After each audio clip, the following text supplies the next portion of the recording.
Hit them up. There we go. Meeting is being live streamed. I'm going to start the recording. Great.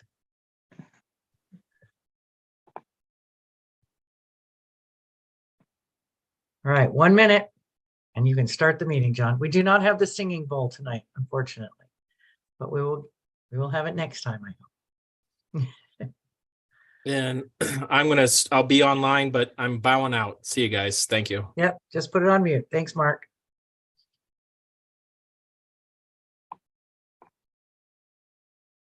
Well, I wish I had one of those little squeezy birds I could start it with, but I don't have one on me, so I'll just sing a song.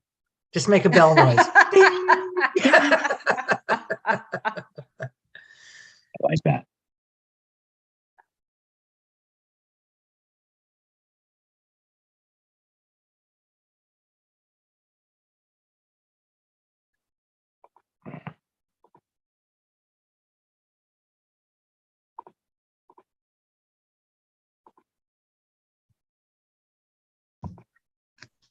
You are ready to start. Okay. Well, thank you all for coming. I guess I will take Kirsten's advice and start with the bing. Appreciate everybody being here. My name is John Alexander, and I am a member of the ad hoc committee that was put together by Tom, along with Arna and Paxton, to put together this draft document. And I'm going to facilitate tonight's meeting.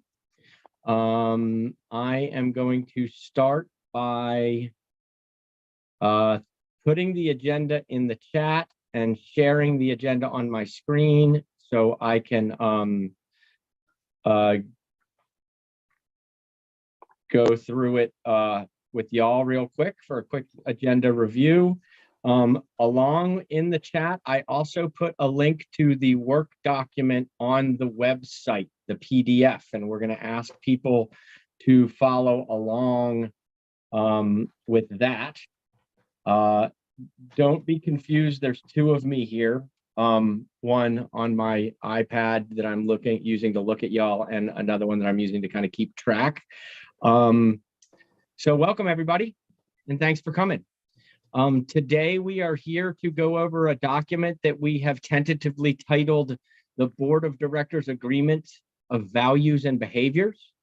We're going to try to stay on track tonight. Quick review of the agenda is to do a quick intro. Why did we do this in the first place? I'm going to run very briefly through the entire document to orient everybody. And then we're going to go section by section and review and discuss this. The sections are introduction, principles and values, fiduciary responsibilities. I'm going to combine them into one discussion. That's kind of a preamble. A lot of the meat in this document is in the conducts. And then we're going to spend some time on that, hopefully leaving enough time, and accountability, consequences, and agreements. And then we want to make sure we circle back and we ask ourselves, have we missed anything? Are there any things that are happening or have happened historically on our board that we would like to see changed that are not getting filtered by this document or addressed by this document? So we're going to spend a little bit of time asking what we've missed. And then we're going to do a meeting evaluation. We're going to do something a little different tonight. We're going to do a plus delta, which is a more participatory but briefer and quick meeting evaluation process I thought I'd try tonight because I was given the opportunity to facilitate. And then we're going to try to get out of here at 9 o'clock. Does anybody have any questions about this agenda?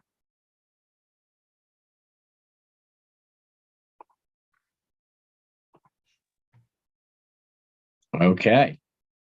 Well, then we're going to stay on time. So I'm going to do a quick intro. It's going to include a history of why we're here, how we got here. We're going to talk about the meeting objectives and a little bit on meeting format. I'm trying to get through this pretty quickly. So the history, everybody hear me okay? Yeah. Yep. Okay, great. So over the years, Oregon Country Fair members have expressed concerns regarding the performance and the health of the board of directors. And this is something as new board members we were aware of. And really, as some of us who are more new board members were aware of, and it was something that we were really knowing that we were coming into something like this and really hoping to bring in some fresh perspectives on things while also really leaning on the historic and the wisdom of the current board members. With that said, the current board does appear to continually be affected by some of these concerns and issues. We experience moments of dysfunction, and these remain obvious to the membership as we hear from them.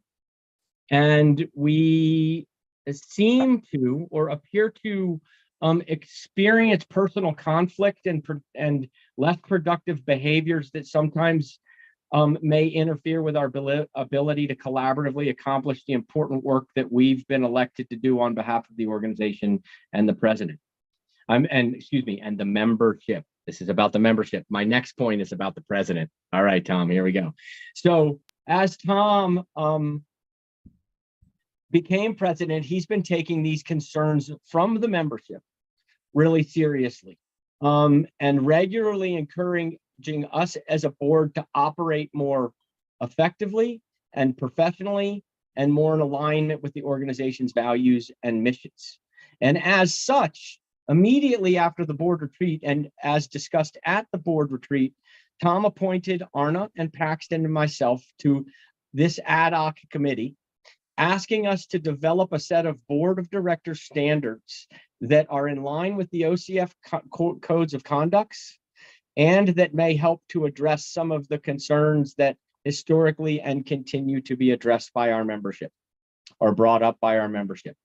So this is where I kind of wanted to lateral to Tom and see if he had anything briefly to add to help me set the stage and help us set the stage. Thanks, John, and thanks for facilitating tonight. I really appreciate it. Yeah, I'd like to. I mean, a couple of things that I think it's important to acknowledge. The fair has a membership that is very large, and there's all kinds of people that are part of the fair, and the magic of the fair is experienced in different ways by different people. And some people have a lot of knowledge of our board's operations and work that we do, and some people not so much. And I hear from people in quite a few emails weekly, and it's just a pleasure to be communicating with the membership. The focus here is that our board, our obligation, our fiduciary responsibility really is to be as visible as possible in the work that we do, and holding the highest level of standard in our operations and in our behaviors that really show the membership that we're working on their behalf. And it's important for us to be able to do that and be guided by a document that allows for us to revisit it if we need to. The work that we've done, and thank you very much to Paxton and Arna and John for digging into this work, is primarily a living document at this point. And I'm really wanting to have as much input as we can from the membership, from the board, from other folks, so that we get a real good sense of where folks are at in terms of what they like to see of their board, as well as just recognizing that as an organization as a 501c3, we have a responsibility to operate at the highest level of professionalism. So that's what this is about, and I'm excited to jump into it. And we have stumbled in my 6 months as a board member, and we keep picking ourselves up and we keep moving forward. So thank you again, John, for your work and facilitating this. Well, my pleasure, Tom. And I guess I'm just going to have to say, never mind, I stumble and fall. I appreciate that, Tom, and thanks for and asking us to do this. This has been a really positive journey with Arna and Paxton and myself working on this, agreeing on things, working stuff out that we didn't agree on, and really working together, I think, collaboratively in the nature of what this document is intended to be. So over the last 6 months since we started, the three of us have been meeting regularly, sometimes missing some meetings here and there, but I would say we've met a fair amount.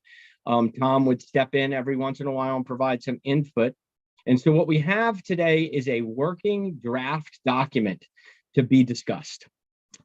So our objectives are for the board to review and comment on this document with specific attention to identifying and discussing areas of agreement and points of divergence with regards to the details outlined in this draft. So we really want to get a sense of what we all, and it might be that this might be the easy part, you know, the parts that are kind of that we all can just get on board on, and then what are the parts that we might disagree on and what need to be worked on, what needs to be dropped, what needs to be revised.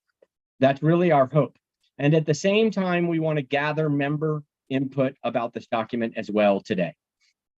What we're seeking is adaptive improvement of this document, and ultimately adaptive improvement for the board to build better trust, collaboration, accountability, and professionalism. So the format tonight's going to be a little different.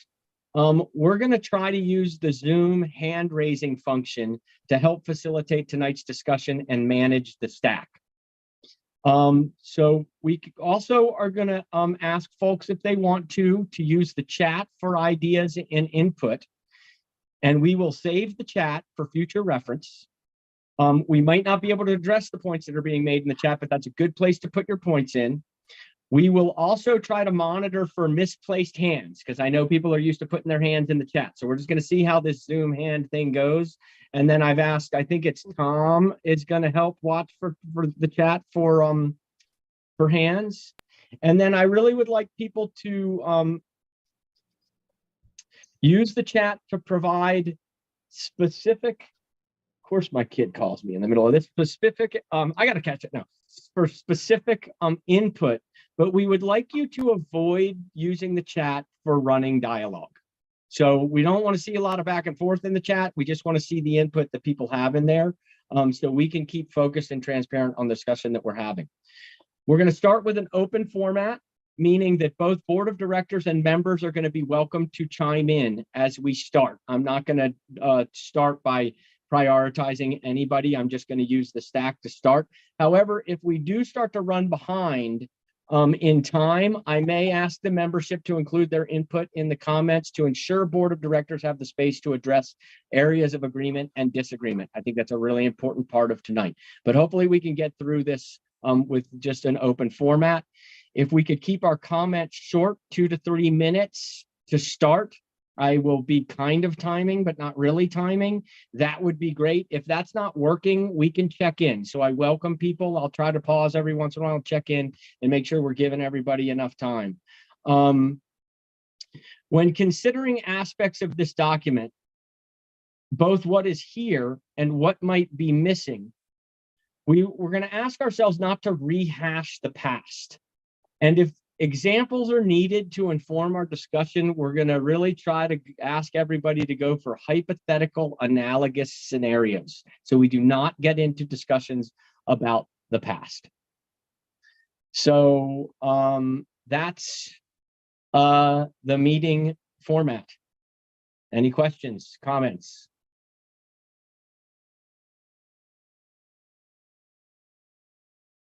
Not seeing anybody. My Brady Bunch is shifting around a little bit, but I'm assuming that when people raise their hands, they're going to get bumped to the top of my screen. So we'll see how that works. Okay, we're going to do some document overview now. John, I see, pardon me, I see AJ's hand is up. Oh, you know, it was behind the record button. AJ, I am terribly sorry. Thank you. AJ. No worries. So I want just some clarity. I did an overview of the document, and when you state the no, that you want us to focus on the, not, focus on the past or bring things up in the past.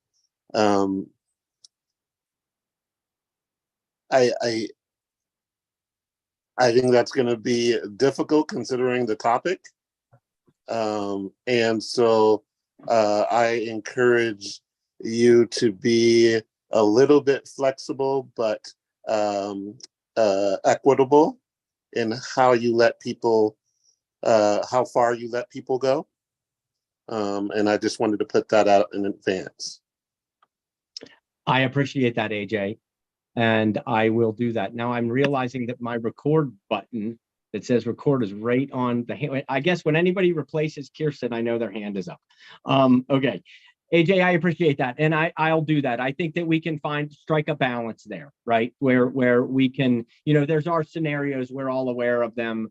And if we start to get into back and forth about rehashing the past, we might step in, but I appreciate that, AJ, and I will remain flexible and try to stay on time. So I think that's a great point. I know that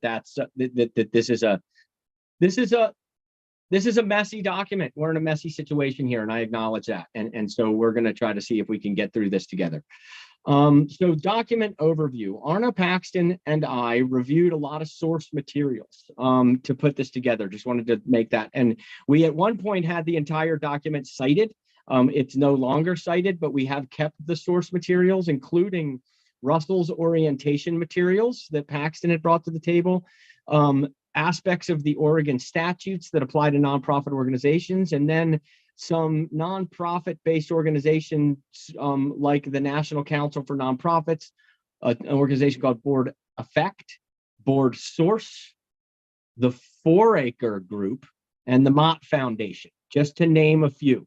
We brought different examples of codes of conduct, consequences, different kind of things from those, put them all together, did a mashup, and then tried to trim.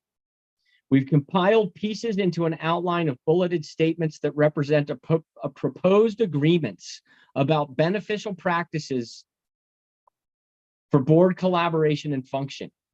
Our committee's process involved discussing aspects of what we had compiled and refining and trimming, recognizing there's more refining and trimming to be done. Through collaboration, we completed this draft for your review. Much of this draft we've all reached consensus on. However, we do have some areas where we weren't in perfect alignment, but we wanted to leave those areas in there for discussion and see if those drew attention in themselves. Please note that this is a draft working document. We did not intend to bring a final document, but instead we wanted to bring something that we had worked on, but still has a ways to go, so we could get board input right away on this. It's got some wordsmithing to do. We recognize that too. And it's not as condensed as we think it should be, and we recognize that as well.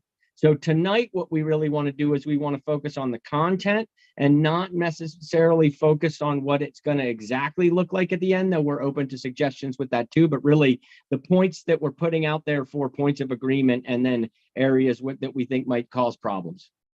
So I am going to share my screen again to just run through the document outline.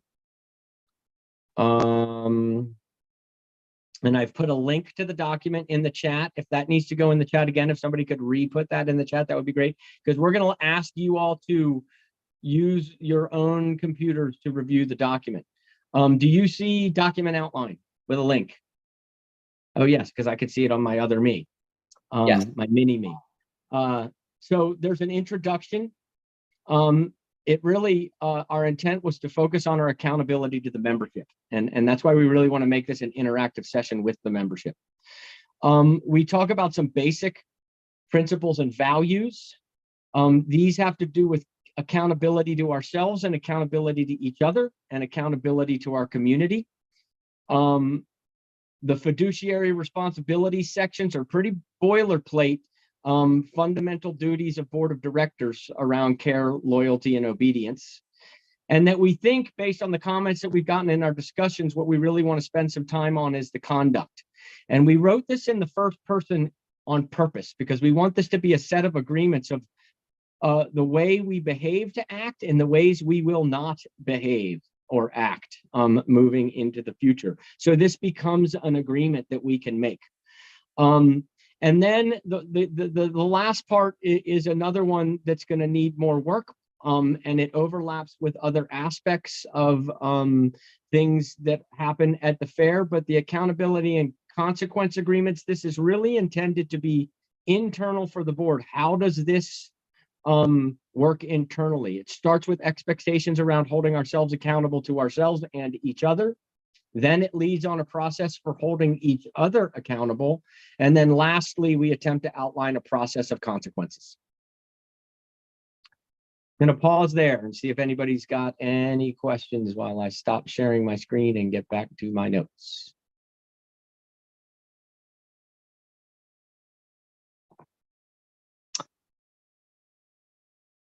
Not seeing any. This puts us 5 minutes ahead of schedule. So now we were thinking about the section by section review and discussion. I'm going to try to bring in some of the comments that we've already had through this, but then welcome discussion again. Please use your hand. It's an open format. I'm not, there's 19 people out there. I'm not sure who all's out there, but we welcome everybody to chime in. We really want to, the points of discussion we're looking to discuss is first, we're going to spend about 15 minutes on the introduction, principles and values and fiduciary responsibilities. Then we're going to get into the conduct, the I wills and I will nots, and then spend about 25 minutes on that and 25 minutes on the accountability and consequences. So first off, let's just start with some general comments. Some of the things that have come to us is some of these things may belong in other places. Sandra mentioned that a lot of these are about meeting norms. Is this the place for this, or are there other places? If we're going to be redundant, let's be intentionally redundant and consistent. That's kind of my add-on to that. It's been suggested that we make this simpler. And so part of that is that we need to define terms better or describe some of the terms differently. Questions about professional language. What does that mean? And another overarching comment that we got was that we need to really acknowledge that the fair is multifaceted. It's not just an event. We have our philanthropy, our youth programming, community outreach, and stewardship. And so it needs to apply to all that we do as a board and all that we are responsible for as an organization, with regards to providing policy and guidance for all of the volunteers and the staff. And I wanted to start by thanking the staff for getting all this stuff up online so everybody could have a chance to review it. I know it's always go time at the fair, but I know it's go time on Octane now. So appreciate what y'all are doing and helping us make sure that all of these meetings are informed and go smoothly. But and again, I really want to thank Paxton and Arna and Tom for working with me on this. So general comments on the document.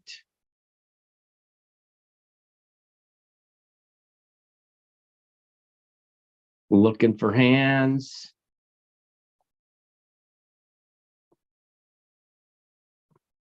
Oh no, I just messed my screen up. All right, there's a hand. Martha. From Martha. Thank you, Martha. And Sandra also has raised her hand in the chat, which she's Oh. not supposed to do. Okay, I'm going to start a check. I've got Martha, then Sandra, then Hillary. Martha. Great. This is very impressive.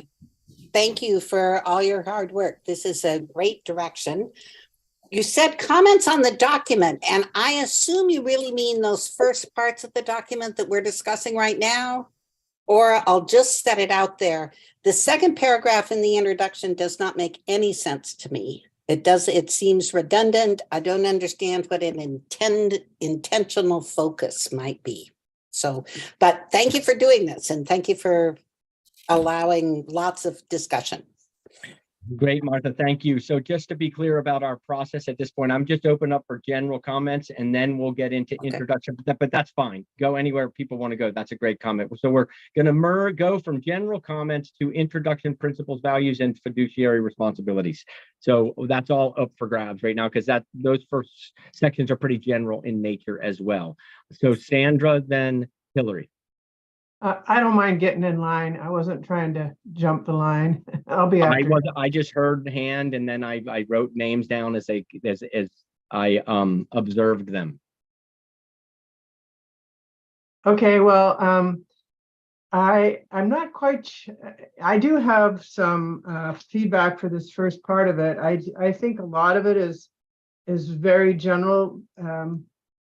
And a big part of the introduction, I don't really I'm not really sure about that being in a code of conduct, the second and third paragraphs. And the one of the principles and values, the one that I think is all important is we will be ethical and behave with integrity in all OCF interactions. And the rest of them the rest of them are exactly that. We will be ethical and behave with integrity. I've seen a lot of code of conduct statements that are pretty succinct. And I don't think you can cover everything in it. So you need to have some kind of generalized overriding principle that you agree to. And, so I think that could be, I do think the fiduciary responsibilities need to be in there, just exactly how you have them there. I think that is really hugely important. Thank you, Sandra. And just to let you guys know, not only did Kirsten have somebody taking notes, but Tom and Arna are also taking notes as well, correct? Correct. Just wanted to make sure that I truly was going to not do that. Okay, so then I've got Hillary, then Lisa. And Sandra, your hand is still up. And This is a thanks new for process for the Oregon Country Fair. thanks for all your work on this, and thanks for the chances you guys are making available for feedback. I would love it if under principles and values, there's some statements that really reflect this is the Oregon Country Fair, and whether it's about a commitment to the organization or commitment to the mission statement, commitment to the health of, our community, are mentioning some of the values that bind us. And I realize that's a huge, big can of worms that has seemed harder to get our hands around in the last couple of years than it did to me in the past. But something that just shows that it's the country fair. It's not just any old nonprofit. And there's a commitment to the mission and the community that's bringing us together. That's it. Thank you, Hillary. I appreciate that. We are special, and I think we should acknowledge that. And I mean that in the most awesome ways. Lisa.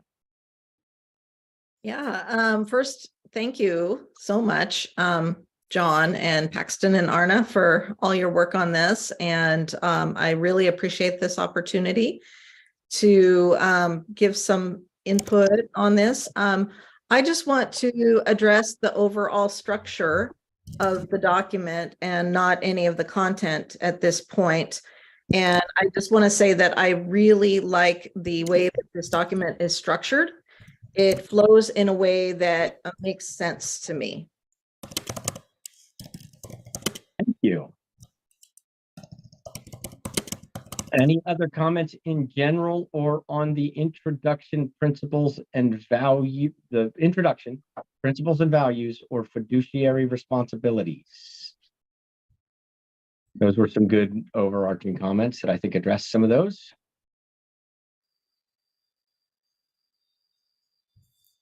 AJ. Yes. So as I was looking at this, one thing kept coming back to my mind, and that was the whole idea.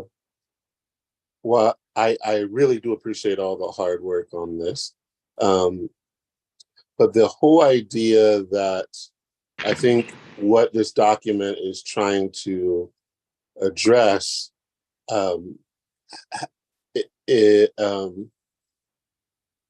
can I put this?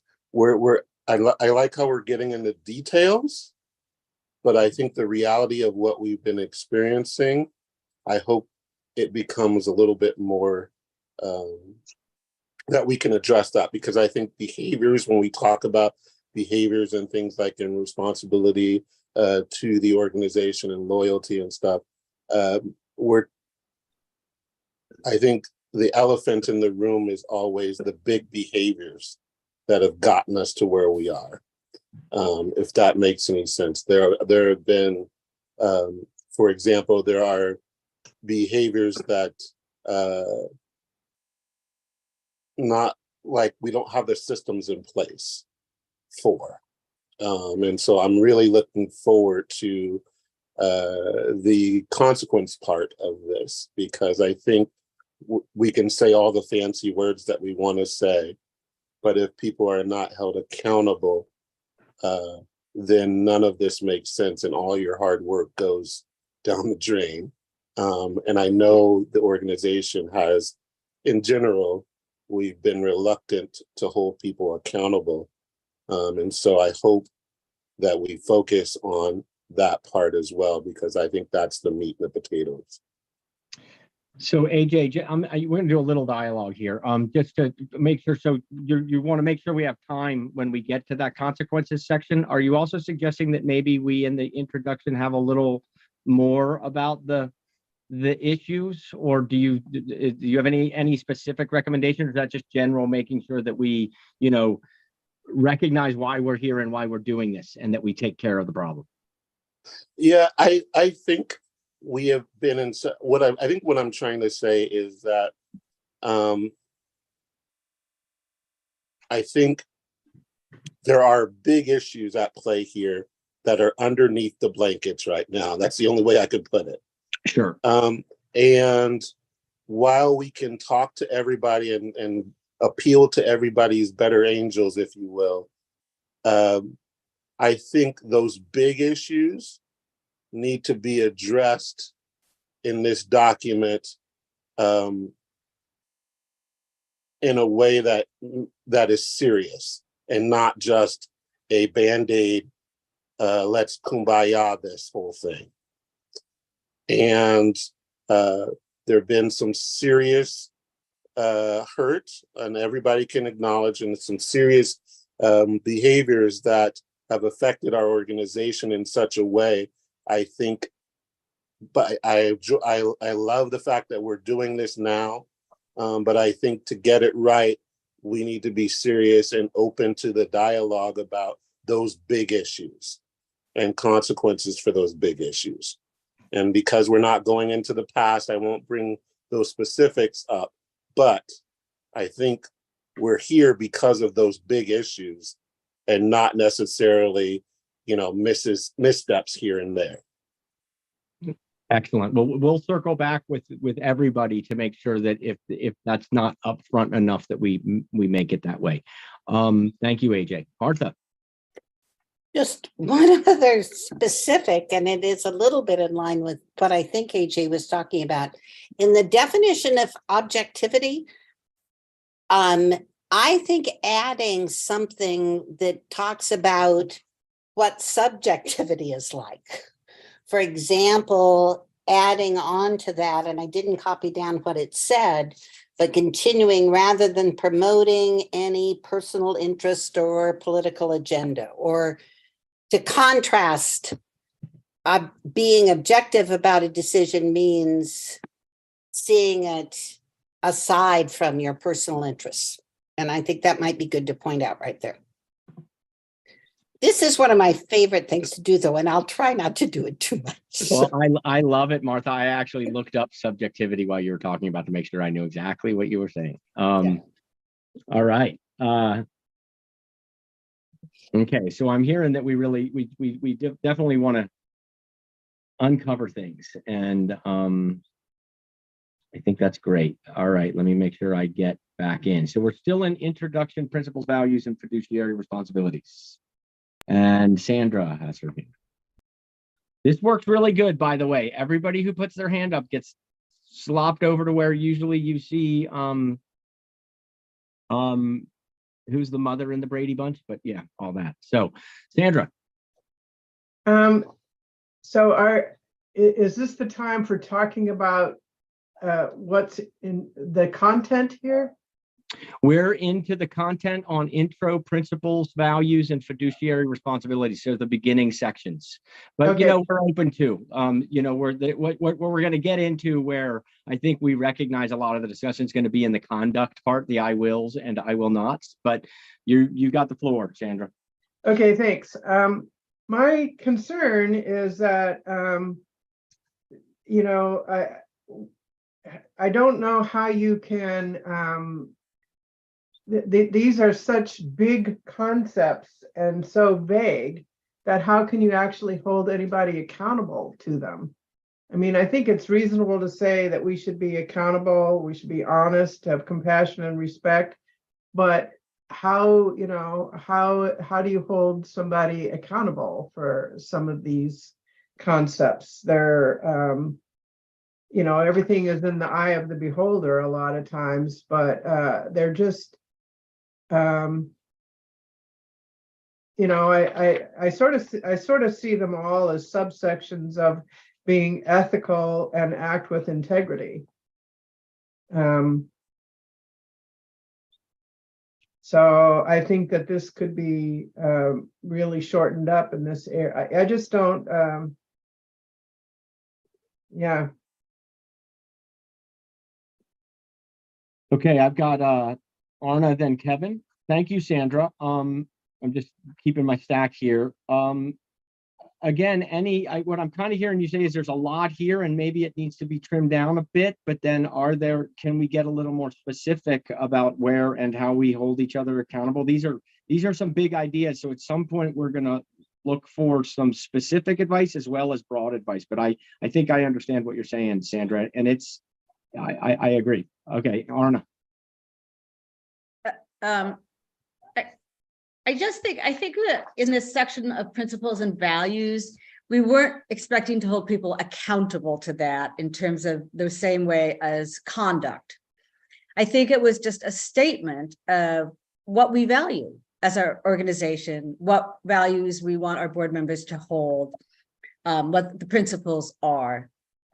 Not that what we would hold people accountable for all the time. Well, I mean, we would, because this is what we expect from our board members.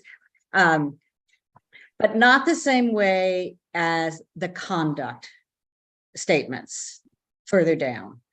And I guess I just wanted to explain that because I think that might have been misunderstood in the way this was written there, that the values and principles are just, those are our values and principles. They aren't what we expect in conduct, but they do express what our values are as an organization and what we want from our board members. Thank you. I've got Kevin, then Lisa. Thanks, John, and thank you all for your work. This is really awesome, and really appreciate your energy on this, John. So I want to ask about the openness part, the thing about open and transparent, and we'll give reasons for our decisions and restrict only information only when guidelines, laws, and organizations interest clearly demand it. So are you wanting to see any kind of change? And I think we all pretty much kind of express when we have motions and we're discussing it, we kind of all pretty much express it, but are you wanting anything to change from that, John? Is like a way things work, like for voting no or yes? Do you want us? Or you want to change how we're doing things, or is that just kind of what we've been doing anyways? Sorry if I'm sounding confusing. Yeah, no, that's great. I'll let Paxton and Arna have at that and think about it for a moment. Right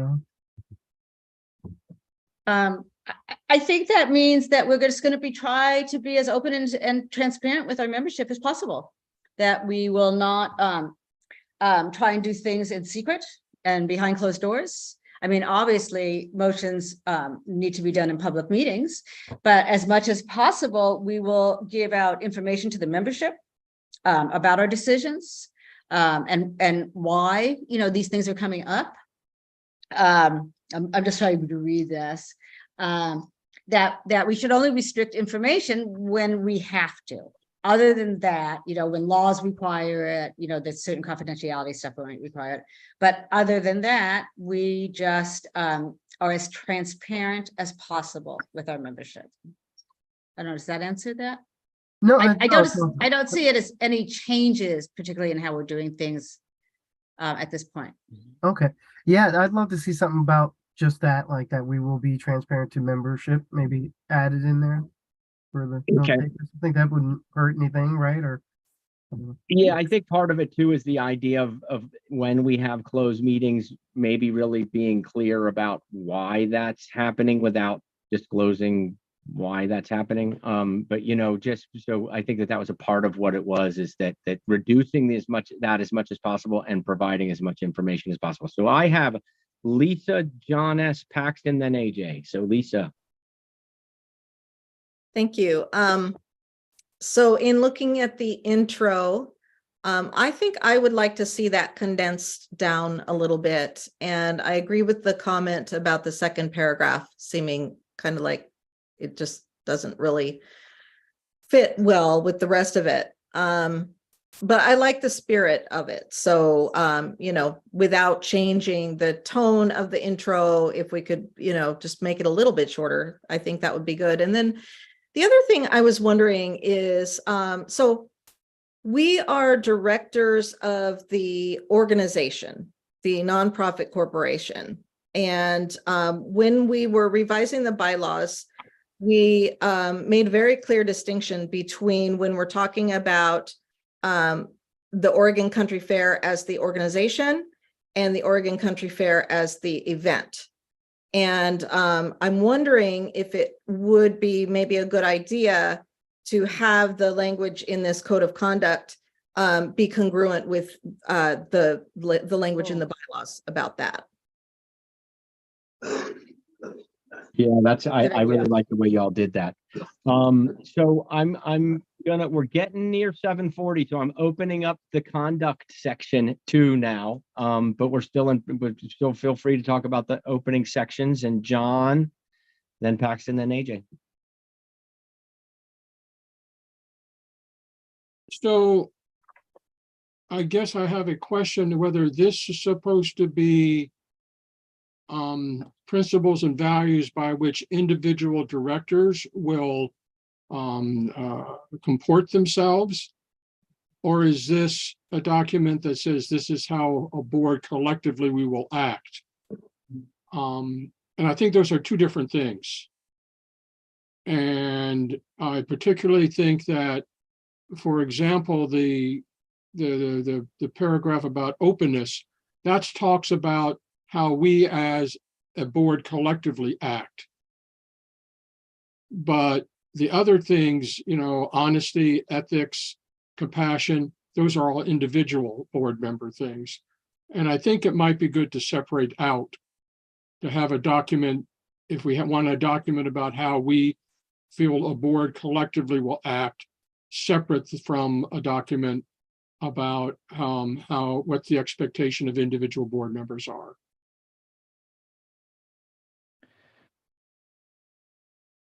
Okay, thank you. I will say that I think we're trying to do both here, and especially individuals when we are acting on behalf or as a part of the fair.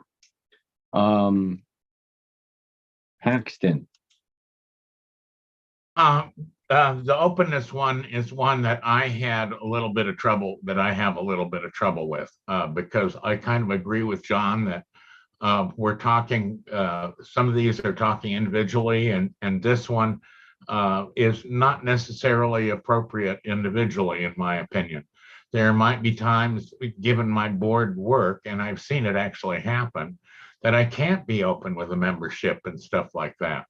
And it's my job to do the board work first, not to reiterate what has actually happened. I agree that basically what it says here is what we kind of are doing, but it really takes some sort of decision by the board member to. Anyway, I have problems with this one in particular. Thank you. Thanks, Paxton. AJ? And I've got you, Sue. Yeah, so I agree with whoever the person was, that these are broad concepts, and what I'm hearing a lot of, this is how we should act. This is how we should act. And I think a lot of what I'm seeing and hearing also is things that we shouldn't have to, that this document is no different than our training at the beginning. When you become a new board, there are some, there's some information about duty, loyalty, and things like that. And acting with integrity and things like that. And so, yes, that's what we should be doing. What I'm not hearing is I'm not hearing the potatoes behind it. And so again, I would just say that it's all nice to say these are the 10 things that we all should be doing as board members and things. But if anything about our past has shown us that's not happening. So for example, if we say we should be open, there should be openness. Okay, what happens if we're not? Because otherwise, if we don't have the opposite of that, if we don't have the what happens when a board is not open with the membership, then this is what we hope people will do. I hope that makes sense. I know I just don't want a document that says all of these nice things about how we should operate and doesn't really have the authority to make folks think twice about when they go against or when they're not acting in that manner, a certain way. Thanks, AJ. So when we get down to consequences after that, there's going to be what have we missed? So I'd love you to kind of think about once we get in. Now we're going to get into the conduct piece, the I wills and I will nots, what we agree on, what we don't agree on, some of those other kind of things. So I've got Sue, and then I think Hillary put up a different kind of hand that didn't make her jump to the top, but it was more of a waving hand, but she's still on the stack. And we have Paxton too. Sue. Oh, no, I think Paxton did his. Paxton, are you back onto the stack? No. Okay, so Paxton, you've got to work on getting your hand down. If you need any help, let us know. And we've got Sue, then Hillary. It doesn't keep everybody in order. That's true. So you got to keep this. All right, Sue. Okay, this is just a general statement. In reading through this document, I see places where volunteers support for volunteers, support for crews, etc. There's one group that I don't see mentioned. I represent that group. We have hundreds of small businesses that rely on what we do. I would like to see that included and acknowledged. And it could be argued we might even want to include a reference to our entertainers. Thank you. Excellent, Sue. Thank you. That's a great point. Hillary. Thanks. I think that the board, by passing the bylaws, the guidelines, and the personnel manual, has kind of codified those as policy. And I'd like to see something in the conduct about the board's responsibility to make the policy and to monitor and to, amend it when needed. I wish we had a whole policy manual of everything that we pass, but we have this weird state where we keep moving forward and don't look back at past motions so much. And then as policy changes, sometimes it's by action, sometimes it's evolution, sometimes we forget, sometimes we actually change it. So at some point to have a policy manual that we could rely on and ask the board to engage with it, great. But right now, I think there might be other documents, but I think mostly it's the bylaws, the guidelines, and the personnel manual that the board has a big reason to have some sense of responsibility for. The committee made documents like the lump manual, the budget handbook. I'm not positive about how to define the board's relationship to those because they've got indirect responsibility for them. But, just that we do have these working documents that sometimes are policy and sometimes are procedures. I'm just throwing a big issue out there. I don't know exactly the way to represent it in conduct, but I think that it deserves some representation. And I agree with Sue a lot too, especially, So Hillary, just to make sure we're getting that right, these are things that we are beholden to, and that we should, and that they set precedent? Well, it's the board's responsibility not only to set them, but to change them when necessary. Right. And to, it's a kind of a meta level. It's not like it's not the same responsibility that you have as a crew member or a booth person to comply with the guidelines. It's a different kind of responsibility to monitor them, to make sure that they're, to be aware of them, to make sure that they are pertinent, to make sure they're up to date. Yeah, so because one of the things that just came to mind when you mentioned that I wanted to bring to our committee is the idea that we are compiling, our policies through the sets of motions that are passed, and that there might be something in here about we don't just go back and forth on motions, and if we don't like a motion that passed, continue to go back after that motion when there's changes, or that we are very conscious when we're reversing decisions that we've made, or something about that, because that certainly could be a wave of the different times or something that just came to mind from my perspective, something I don't think we necessarily addressed. Yeah, it's related, not exactly the same thing, but very much related. Yeah.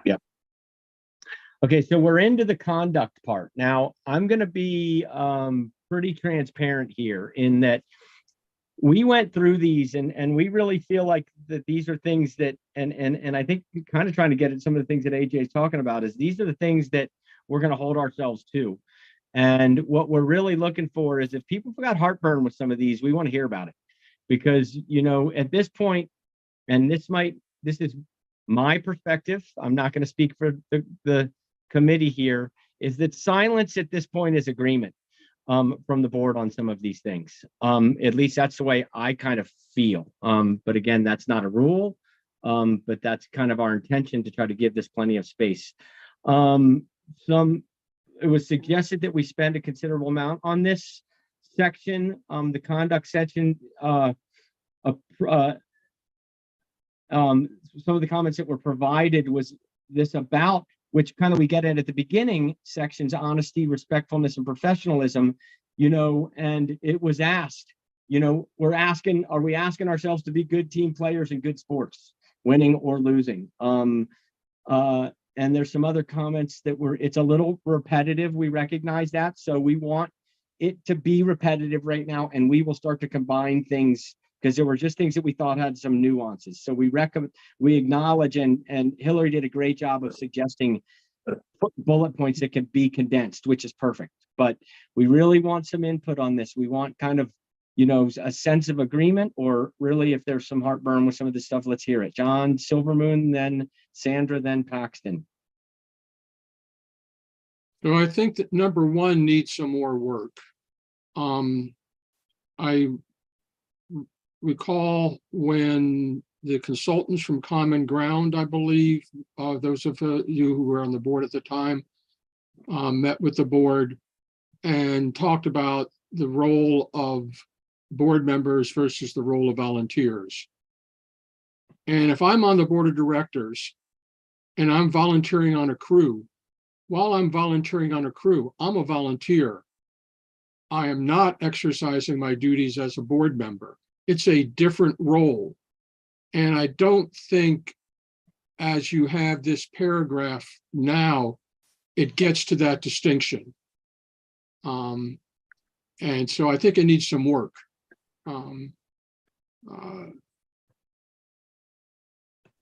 Thank you, John. I appreciate that. I'm going to come back to that point because I've been hearing a couple different, I hear that differently from different people. So we're going to let's get some more general content, but I'm going to come back to that one, John. I think that's a good point that you raised and worth some discussion. And I have a couple more too. Okay.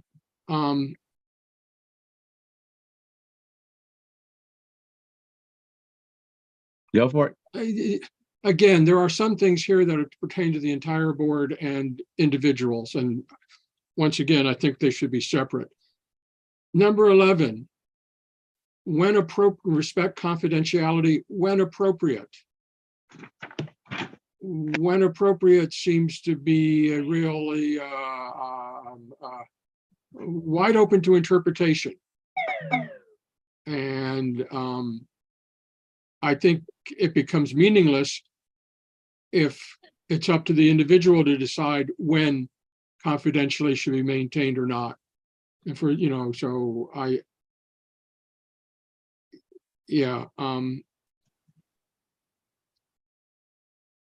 So those are two. I'll let other people talk. Okay, I want to make sure I'm getting this right. I've got Sandra, then Paxton, then Arna, then AJ. Am I missing anybody? John, do you want your back on the stack or is your hand down now? Thank you. Okay, so Sandra.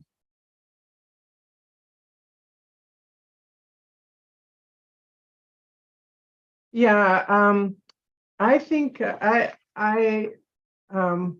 had raised my hand to talk about number one as well, but I have a slightly different take on it than John. I think one of the things is that over and above all, we are board members, you know, be over and above whatever other responsibilities we have or whatever jobs that we take, and that we have to, that's a hat we can't take off. And we do have extra responsibilities in that capacity that have to come first over whatever crew we're on or anything else. So I think that one is very important, and I actually think it could be maybe a little bit more clear on there. And then again, I think a lot of these could be condensed. They're kind of, you know, how do you keep it? Here it says, be clear in delegation of board authority, mission, and direction to committees. How do you you can't really hold a person.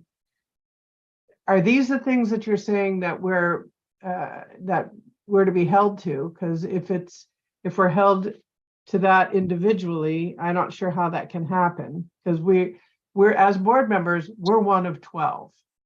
You know, we're one vote out of 12.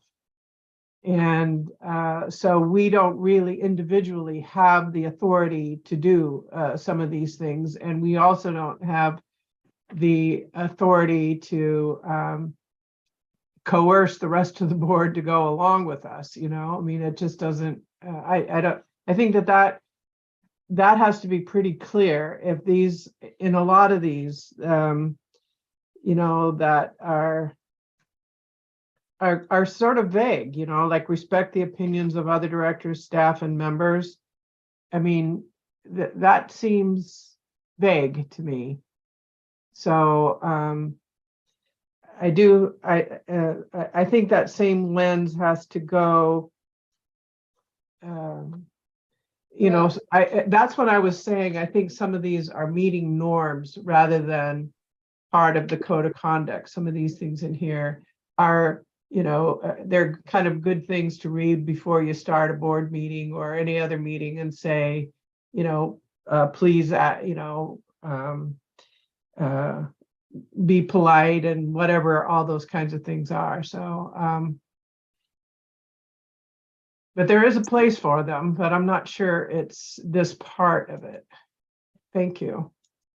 Thanks, Sandra. I've got Paxton, then Arna, then AJ. And then I'm going to jump in on the stack after AJ. Paxton.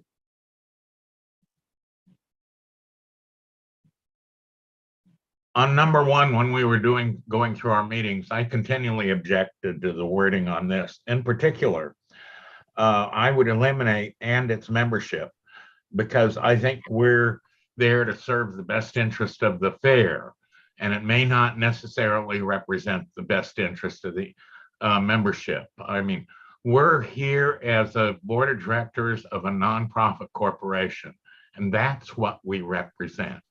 It's not necessarily the people that voted us in. By doing a good job representing the fair, that gets us the votes. Anyway, that's one of my concerns on that particular paragraph. I think that should be gone. I also don't like the last sentence in that one. I would eliminate the last sentence, period.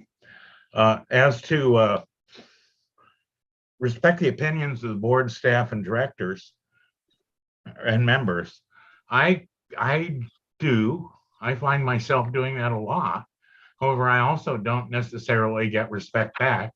And that's just the way the role of board of the director is, that I kind of figure. And I agree, that's a goal. I think we need to respect all of us. Thank you. Thanks, Paxton. Arna, then AJ.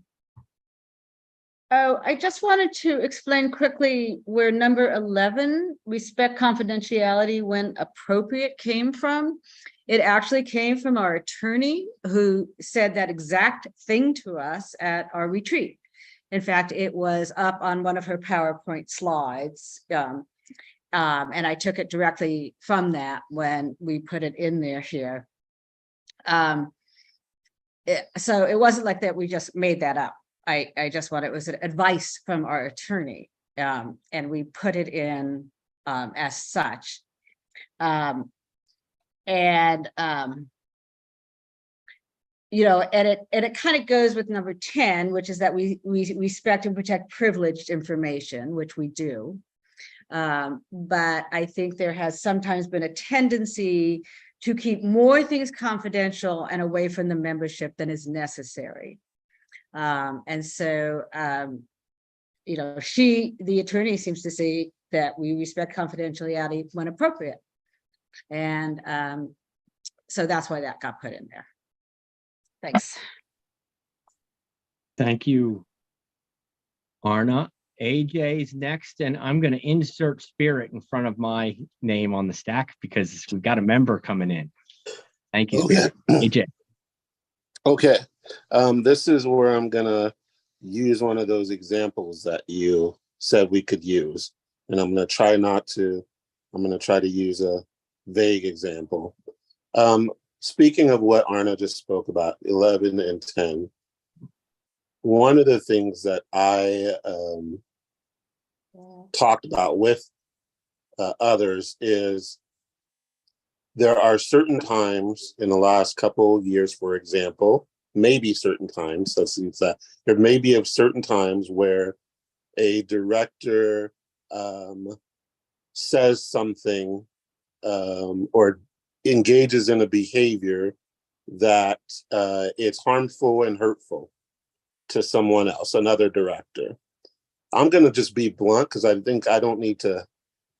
I'm just going to use this example because I think it's important for the membership to hear it. So, for example, if a director advocates for the N-word to be used in the meeting spaces, and that is done in a closed session, as a marginalized person, it is in my purview not to keep that information, not to keep that information private. It harms, and it's racist, and it harms, and it goes beyond that confidentiality bar. And those are the things that I'm concerned, and I think this number 11 meets that bar. And it lets directors know that you cannot engage in behaviors like that, for example, and have it be protected under confidentiality. And I have an obligation as a person trying to guide this organization to be eventually someday an anti-racist organization. I have an obligation not to keep actions like that confidential. Thank you, AJ.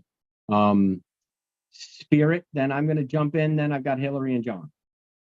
Yeah, following AJ once again, I believe that we have been, I think it's been told that behaviors are not what's confidential, but I want to address the consequence aspect of potential violation of the code of conduct. And there are bylaws that do address certain behaviors by board members, and the consequence being, I think, up to 60 days suspension. That is an area in the bylaws that will need to be looked at, I believe, if you are to vote in a code of conduct. But that's also an area where you might be able to expand and emphasize more what happens when there is a violation of the code of conduct or repeated violations. So I wanted to address that. And then real quick on just something I think a responsibility to the membership. I have shared this with Tom. just as a reminder, but when I was on the board, I had began sharing with the membership with board approval. I don't think it was voted in, but a board approval, when we would have a closed session, what the agenda or topic was, whether decisions were made or not. And each month that was made in announcements. Colleen Bowman, when she became president, took on that particular announcement responsibility because president is a mandatory role. So it just made sense for that position to announce it. And if there were no closed sessions, that was announced as well. If there were things that could be shared, that was also shared. That's a way that trust can be built with the membership. So I don't know that that belongs in code of conduct, but definitely conduct of the board and responsibility to the membership. And thank you all for your work on this and your time. Thank you, Spirit. All right, so I just want to jump in, and one of the things that we talked about is when we come across some things that we don't necessarily all see the same way, that we maybe just get a sense of where people are at with it. And I think we've had enough discussion on topic number one, that I want to get to the meat of topic number one and the meat of the disagreement on that, which is, I think it is, we will serve as board members at all times when conducting business or participating as part of acknowledging the fair is more than just a 3-day event. The other part, the last sentence in that some want to drop and others might not, kind of quantifies that, right? So we will serve as board members at all times when conducting business or participating as part of the fair. So I think some of us are feeling like, when I'm on a crew, I'm on a crew. I'm not a board member anymore, where others, I hear them saying, actually, no, we're always board members. We always have our board member hat on. I would love to just, okay, I got to get back to this. I've got Hillary, John S., and then I've got LT on the stack. But real quick on this one, and I'm gonna mention the confidentiality one too. Can we get just a straw poll of board members, just maybe by waving your hands?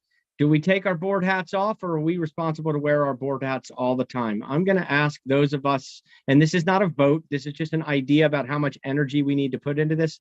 Paxton, you don't like this idea? That's not, to me, that's not the question, John. That's What's not the what I question, was, John? that's not what I was raising. Please ask the question. That'd be great. What I'm saying is that when you're on a crew, you don't have any rights as a board member, for instance, to be, your relationship to management is different than when you're functioning as a board member and your relationship to management. That's what I'm saying. There needs to be that distinction. Of course, you're always a board member, but what rights and responsibilities you might exercise, or what you might think you're allowed to do as a volunteer who happens to be a board member, is no greater than any other volunteer. John, thank you for. Yeah, sorry, go on. Yeah, so that's what I'm trying to say. I really appreciate that. That provides a lot of clarity. Now I'm going to add Arna on there. We had a section in this thing that was about power, and I was suggesting that we don't have any power. And certainly I can't go into Community Village and expect to have any power because I'm on the board, and I'd like to see us not have power. And I think that's a really important position, but we do have a responsibility.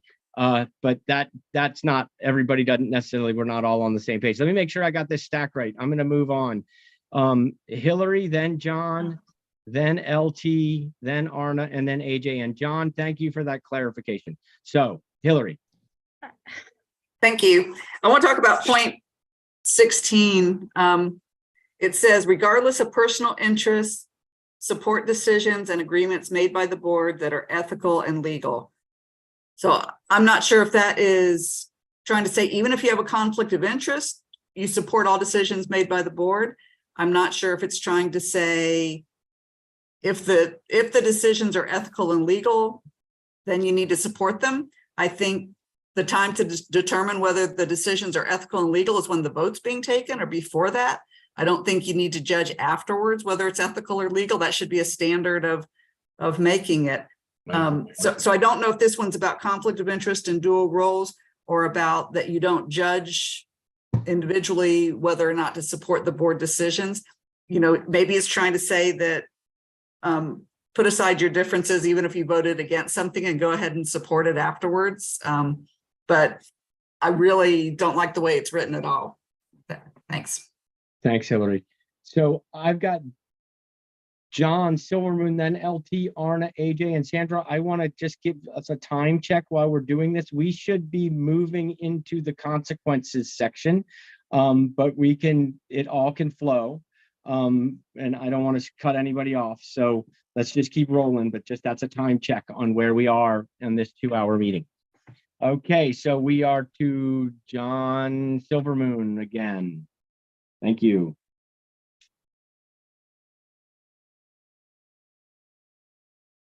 If all questions that a board member might ask attorneys in closed session are not confidential, then the types of questions that are going to get asked are going to get limited.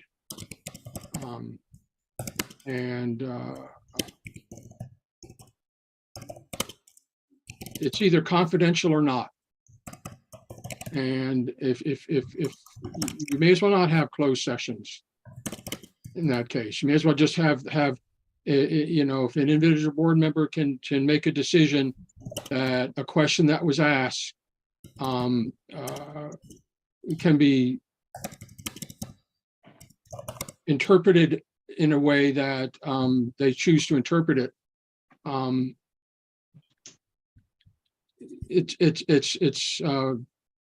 Yeah, All right, thanks, John. I've got LT.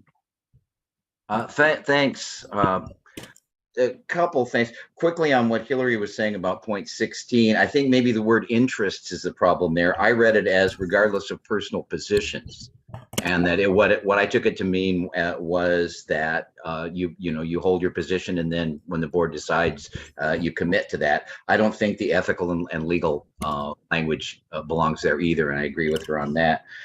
Quickly on 11, I think appropriate is not the appropriate word, and that respect confidentiality when required, because confidentiality is a duty, and it's either it's really binary. It either applies or it doesn't. I am concerned with the idea that individual directors would take it on themselves to decide whether something that was discussed in confidence needs to be confidential, and if an individual director does that and the other directors hold to their duty of confidentiality, that essentially permits the director who flouts the confidentiality to weaponize that discussion and to be immune from response, because everyone else is obeying that agreement. One real quick thing on the agree not to is the very last one. I was glad to see rules of order mentioned, but I was disappointed that it was in really a disparaging way. I agree that directors shouldn't be weaponizing anything, and certainly not exerting their personal will. But purpose of the rules of order is to keep order. And what I've observed is not so much weaponizing as flouting of the rules. And in many cases, simply failing to apply the rules. Just an example, you can call it hypothetical because I'm not specifically referring to a specific instance, but the procedure for a motion to call the question. It is a motion. It requires a second. It requires an immediate vote without discussion. And in a strictly majoritarian body where it only takes a majority to pass a motion, a procedural motion to call the question requires a two-thirds majority for a very obvious reason.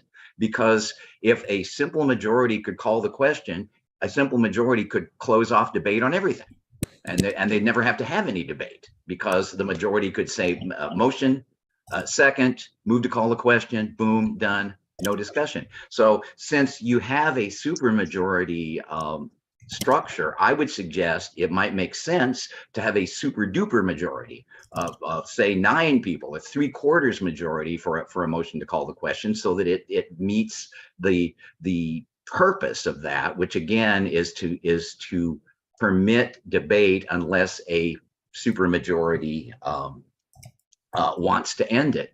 The only other observation I would make is that it was my understanding at the beginning of this discussion that there was an agreement not to use individual specific prior instances, past grievances and grudges as argument. And I noticed that most of you are doing that. I think it would be fair and appropriate for all of you to do so. And I think it bodes poorly for the process if you can't even get into a discussion, get through a discussion of implementing this type of process without everybody playing by the same rules. That's all. Thank you, LT. Arna. And then I got Adre, Sandra, and Hillary. And then it looks, oh, Hillary's not there anymore. Okay, then it looks like Paxton's back on. Is that true, Paxton? Yeah, okay. And we want to start getting to consequences. Arna. Okay, I had put my hand up when we were talking about doing a kind of straw poll of number 1, and then we kind of got sidetracked off of doing that. So I'm going to go back to that. I understood what John was saying, but the reality is, as individual board members, we have no authority anywhere. It doesn't, being out in the fair doesn't change our position in relationship to management, because as individuals, we have no relationship. I mean, we just, we only have a relationship to management as the board. Individually, I can't go up to Kirsten and ask her really to do anything as a board member other than maybe post something or, give me a Zoom link or something like that. I can't, as an individual board member, do much of anything. And so I don't see how, if I'm out there working as a crew member, I feel like I am still a board member, and I am a board member first because my responsibilities to the membership are always there. I have to live up, I think, to a higher standard of behavior, which is what we're trying to outline here. It's a higher standard of behavior because we are the leadership of the fair, and we have to model that behavior at all times, whether we're working on a crew, we're working on a committee, or we are actually sitting in a board meeting. And so I am very much in favor of this number 1 under conduct, because I do believe we are always board members first, and that doesn't change our relationship. We can still be a crew member and we take direction from our coordinator, who takes directions from our event managers, from the staff. That's fine. What difference does that make that I'm a board member taking direction from my, kind of superiors? I don't, that's not really the right word, at the fair. That's what I do as a crew member, and I don't think that matters, but I'm still a board member. And I still have to model the very best behavior that I can model as a board member. So I would like to go back to trying to see what the board thinks about that thing in general. If you would be willing to do that, John. Let's give it a shot. Why don't we say, for those who could stand by, I got to wear my board hat. Doesn't give me authority, but I got to wear my board hat. Let's just see a show of board members just waving the screen if that's something you can stand behind. I got to wear my board hat when I'm on committee, when I'm on crew, when I'm late night at the Otter Party. Wow, that's amazing. I'm always open to bribes, just nobody will do it. So John, excuse me for butting in. Yeah. I'm still not clear. Because of what's been bounced around here, what that really truly means. Is it just to keep in mind that we are board members and we should behave accordingly? Or does that mean that we have? Go on. Thank you. Or does that mean that we have voices in decisions? I just want the clarity, that's all. So I'll try to provide that, but we're not going to get too stuck into this, because what this is doing is this is telling us that we are going to have to work on this. I see your hand, and that we're going to have to work on this. So my answer to your question is it, again, it doesn't mean that as a board member, I'm going to exert any authority in any situation that I'm in. But if I'm a board member, let's say if I see the code of conduct's getting abused, or if I see other, let's leave it at the code of conducts, or any of these other responsibilities that I said that we're agreeing to within this agreement. And I think John Silvermoon, one point that he made that we need to make clear is which of these apply to the board and the behavior as a group, and which of these apply to us as individuals. So I think, Sue, I think my best answer to you is that it's not that you have any responsibility, you're able to shut anything down or make anything happen or do anything, but that you're holding yourself accountable to these standards no matter where you are. And you're representing the board in that way. That's my understanding of it. So in order to get back to the order of things, because we did a straw poll, all that is telling us that we need to clarify this. We're going to do another work session on this thing. We're not going to go try to pass something like this big and anything. So this is really good discussion.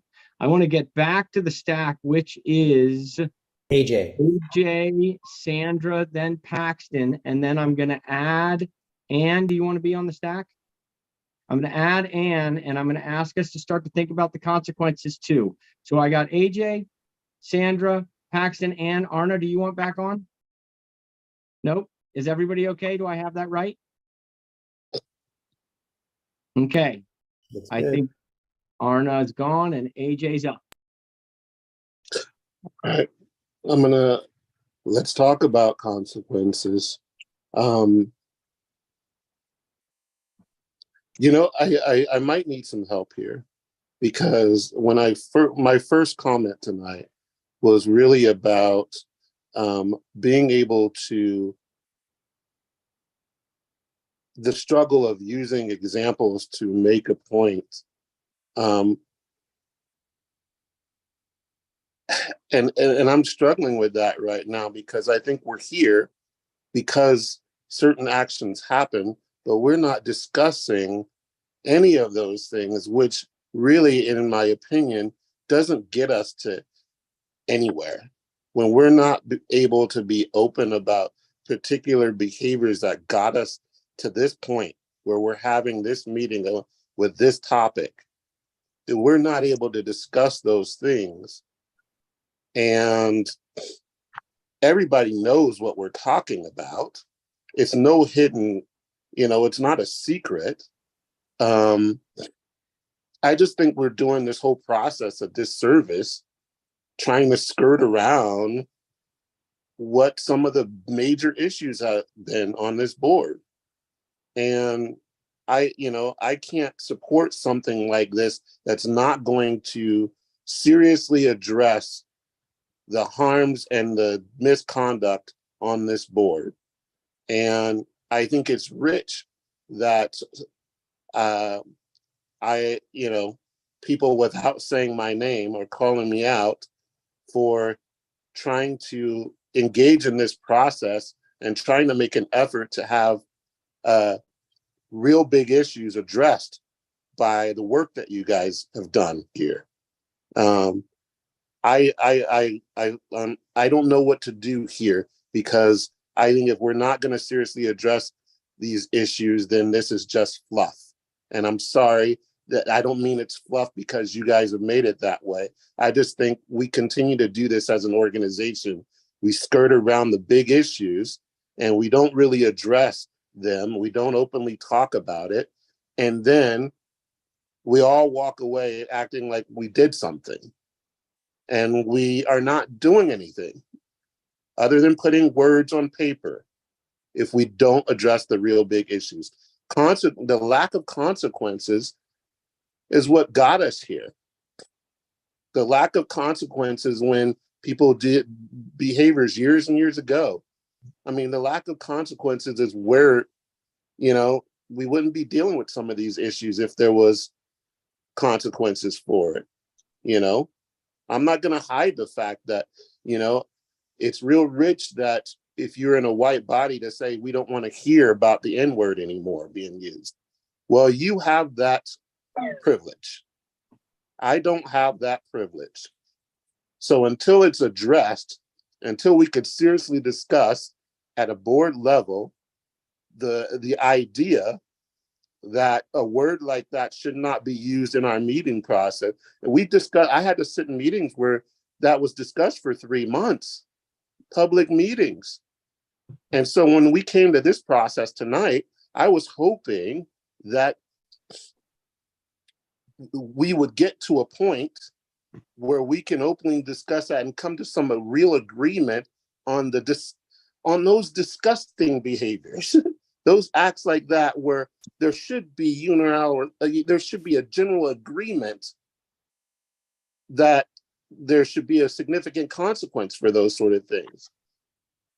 But the last thing I will say, I hear you. I want to give other people a chance. The last thing I would say is, yes, I could be quiet and let the words do and do as some want me to do and just stop talking about it or whatever.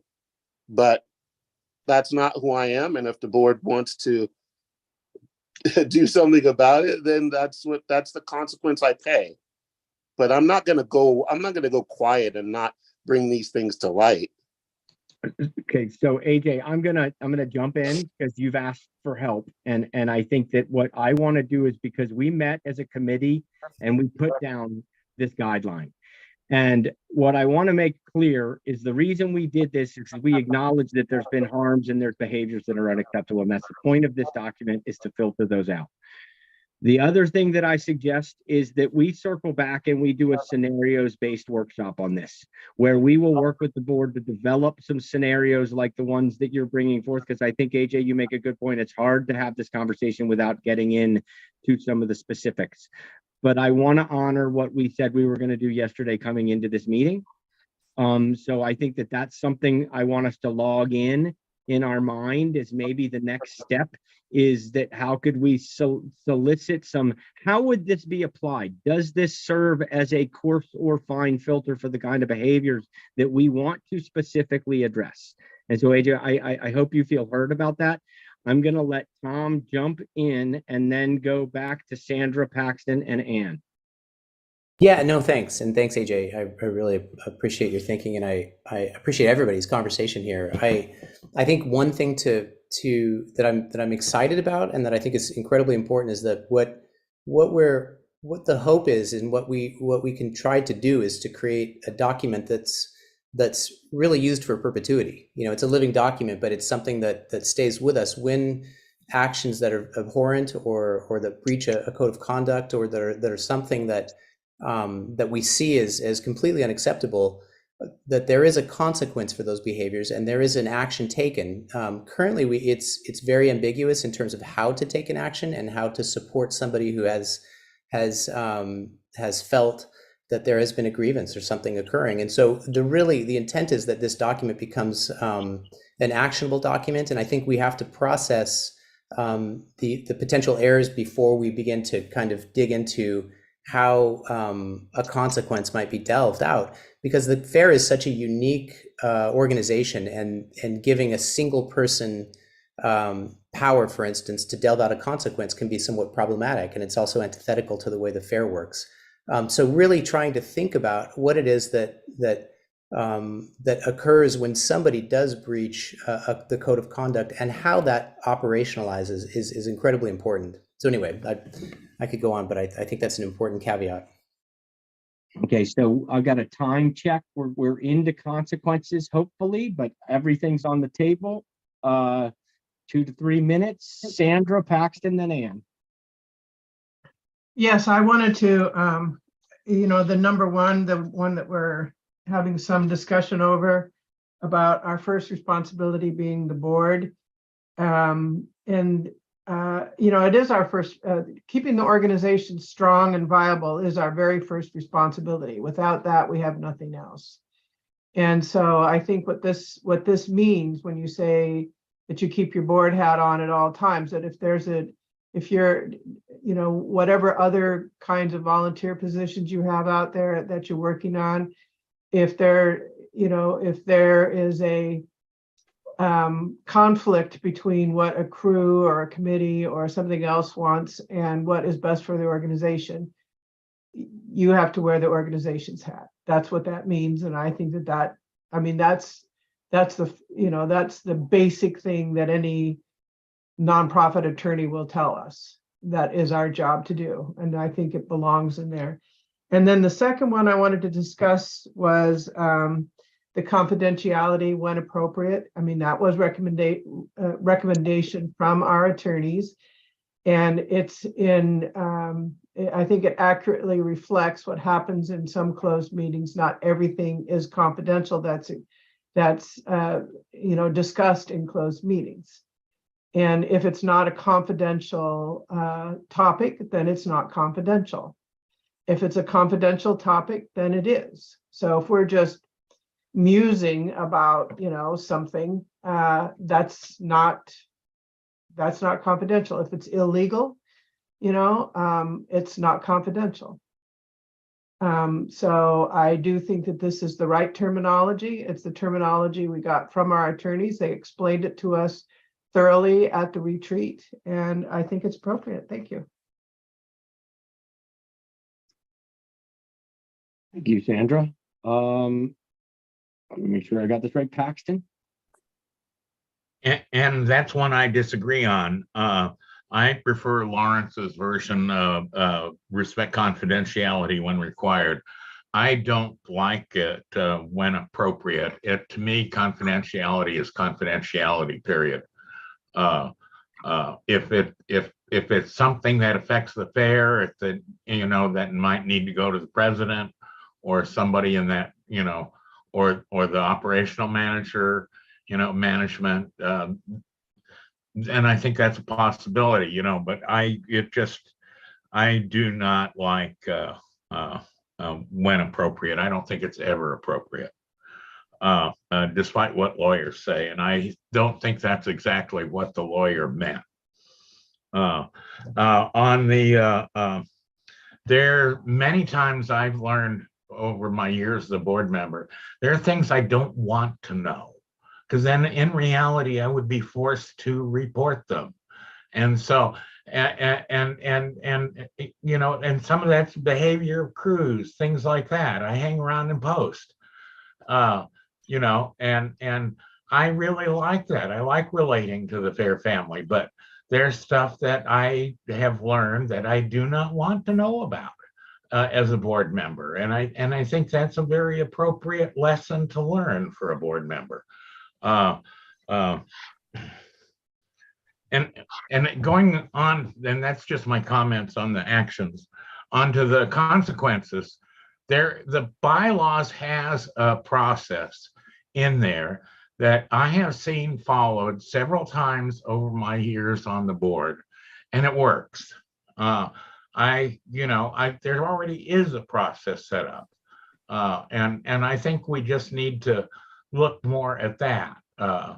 I've used it as examples also in that, but I have seen it used effective, the bylaws process used effectively over the years I've been a board member. And I think that actually works pretty well. Thank you. Okay, I think it's Ann. I just lost my stack. I think Ann was the last one on it. Yes, I think I am. Okay. And I have to agree on the confidentiality as appropriate is taken out of context. And it's kind of our duty and responsibility, which leads back to number one, where we are governed, we are always board members, and no matter what, And our behavior, even if we're no longer board members or not board members, should be the same. And even if you are not a board member, you should be able to address misconduct to the board and have them hear it and have them put it in the minutes. I know we're not supposed to talk about the past, but in 2016, I called the board racist. And that's basically what I said was, you guys are racist. And then I sat down and turned to the person next to me and said, I think I just called him, I was referring to systemic racism. And I said to the person next to me, I think I called the whole board racist. And he agreed with me. So, you know, we have guidelines and our bylaws, and they really need to be better integrated into this. And our behavior should always be appropriate, should always be the best behavior. There are times when we get heated, and we need to recognize that those situations occur. And as the confidentiality is really an important thing. There are things that can be and we know as a board, there are legal situations, employment, real estate. But sometimes getting to those things, planning to those things are also confidential. And we need to recognize that. And it's really does a disservice to members when that confidentiality is broken, even if there's no monetary effect, but it can have a big effect on the board, and we should be able to communicate in confidence when we have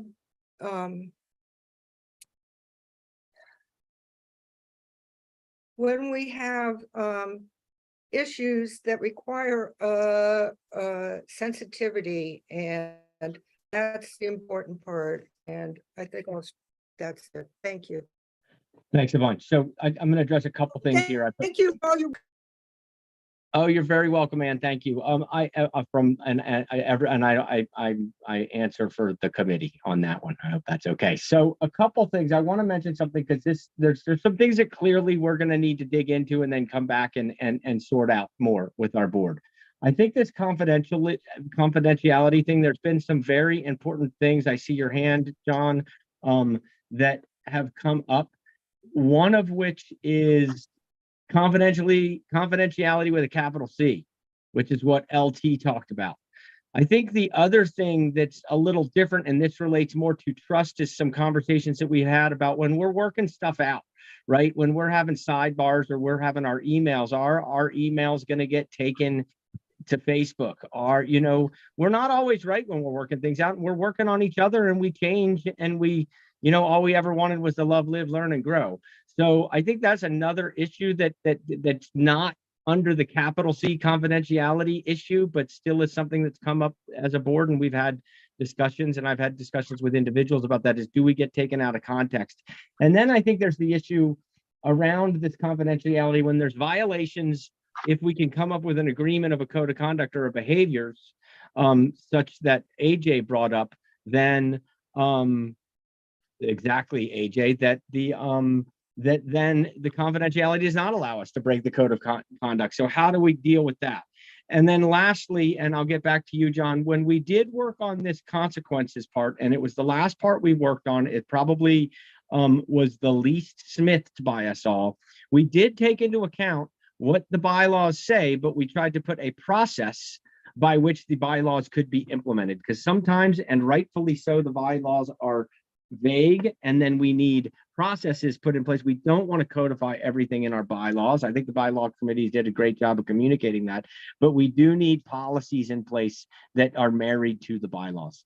So that's what we tried to do in the first draft of the consequences. We're going to welcome written responses to all of this stuff. I would also welcome some conversation about a scenario-based set of discussions that we might have in the future about this. So this is just the beginning. Thank you, everybody. John, we've still got some time, but in about 5 or 10 minutes, I'm going to roll into meeting evaluation. We also want to start thinking about what's missing. Is there something missing? All right, John Silvermoon.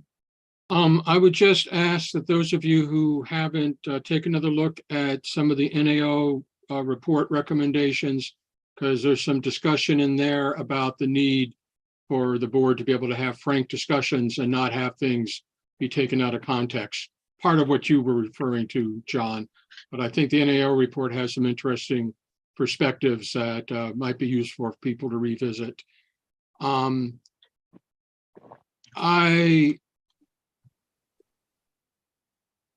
The consequences section, I have some real issues with. It's going to be hard to get into them all. What's egregious? Who defines what egregious is? We have 3 vice presidents, and it refers to the president and vice president. So are we talking president and all 3 vice president, or is one vice president delegated to do this? And what happens if it's a vice president or even the president for whom there's an issue has risen concerning adherence to these these expectations? So those are some quick things that I have that I think need to get addressed. Those are very good and specific. Thank you for those. Lisa. Yeah, that's that's what I wanted to address also. I think it's always good practice that, you know, if you have a disagreement with a colleague, to first try to address it privately. So I don't have an issue with that part. And I like that, you know, if the director does not agree, then I may bring the conduct issue to the attention of the president. I like that because it is, it's really something that can be figured out promptly. So things don't have to necessarily simmer for a long time before being addressed. But I also am curious about that, you know, president and vice president thing. What if, you know, what if you don't feel that the president is able to be impartial? Or what if the president is the director that you have the disagreement with? So those are my comments on that. Thank you. I think we can definitely get into that entanglement that's inherent in these lines of authority. Those are really good points. So we're into consequences now, and then we're also into the what's been does this serve as a filter for the problems that the membership has been seeing and bringing to our attention, to the problems that we've been talking to each other about? You know, that's the big question here, is, are we getting at it? I think AJ's asking the question also, and I do think that we might consider a different format or a different kind of framework for discussing this further. Obviously not before the fair, but I really appreciate the conversation. Any other thoughts?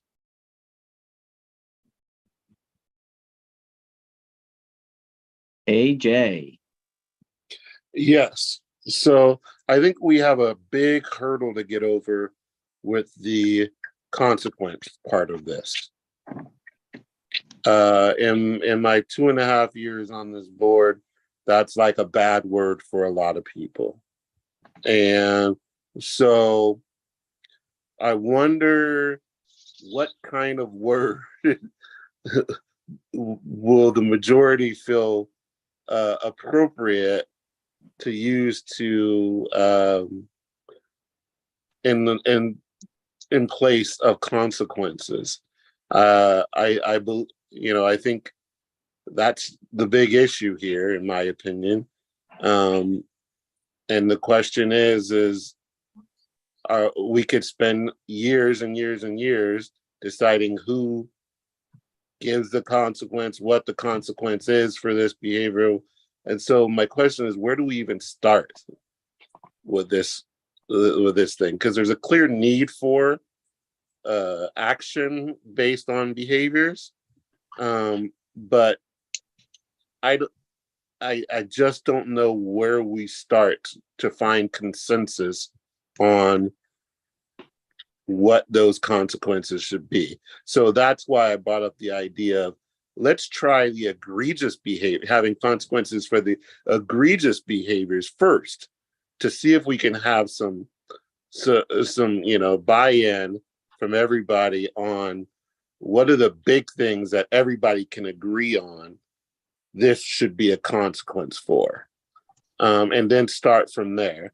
Because when we start getting to the things that should be consequence, but it's a judgment call for some people or whatever, then we kind of we can go off the rails on that. I think we have to start with the big stuff, so we get that on the books. AJ, I want to just reflect that back to you so we get that as a committee, because I think you've made a really good point. What we've put is all of these things that we will do this and we won't do that, and here's some consequences. What I hear you saying is there's some nuggets in here that we need to pull out and say, these things we are not going to do, and if we do these things, this is what will happen. And that might be a better way to start, or a way to start the conversation about consequences, because we can be looking at things that we hopefully can all agree with versus some of these maybe more vague kind of statements of well-being. That's kind of where you're going with that, right, AJ? Did I get that right? Yes. Okay. Let's start with the big stuff, okay, and not get into the weeds with trying to solve all of it at once. We could start with the big stuff that may have some agreement. Okay, and as we meet 8:45, I want to start to really suggest that people write us comments. We will bring this back. We will continue to work on this. I've got Sandra, then Martha, then John, and then I'm going to try to go into meeting evaluation after that. Okay. Oh, I do like a series of, under the consequences, the series of warnings before action is taken, and whatever it I do think that this is a little unclear, and I have to say I'm not really the calling them in thing seems a little bit difficult to me. That's kind of, it seems like it's sort of one board member calling in another board member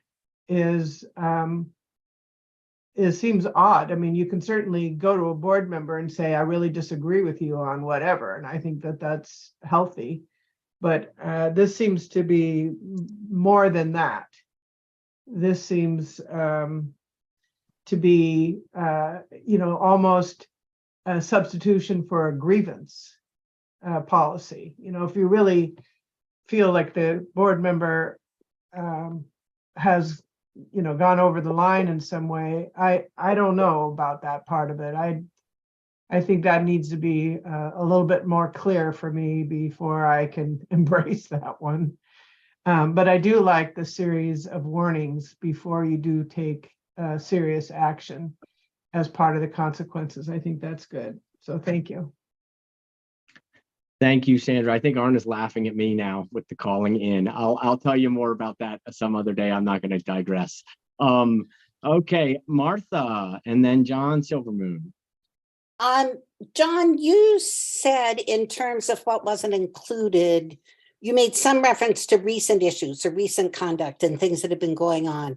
And I'd like instead to encourage all of you to step back, and that you're writing a code of conduct, if not for the ages, for, we hope, the next so many years. And that I think policies get in trouble when they're trying to react to a specific instance. And so really looking back, if I want to talk to future boards 10 years from now and say, this is how you should act, are all those things included? So while being comprehensive, be big picture too. Thank you. And thank you for all your work in this chance. Thank you, Martha. That was real good advice. Appreciate that. John? I guess I have questions about consequences. And what I hear from some people is punitive action, punishment.